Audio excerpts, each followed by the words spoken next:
Hi everybody, welcome to Stone Carving Studio. I'm just going to give you a quick tour of the Salisbury Plain Arts exhibition we have here. All the work done by ourselves and various students and artists who are exhibiting here at the moment. I give you a very brief kind of tour. As you can see, this is just this is our workshop, and we've set up a few bankers and put some cloths over them so that we can kind of look half like a gallery. And if you'd like to come and I'm going to come this way.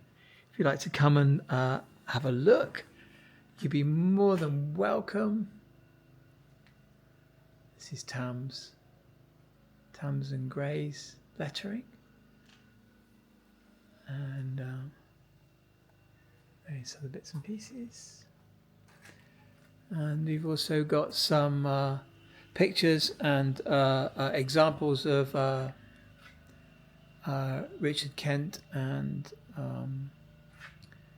Danielle Horn's work, who work in metal and wood. So we've got a quick spin around the workshop. Hope this doesn't make you dizzy. It'd be lovely to see you here. We're opened this week and on the weekends, where we're doing have a goes as well. So if you want to have a try at stone carving, you can go onto the website, which is which I'll put a link in the whatever it's called, the bio, and you can pop along if you wish. All the best. Bye.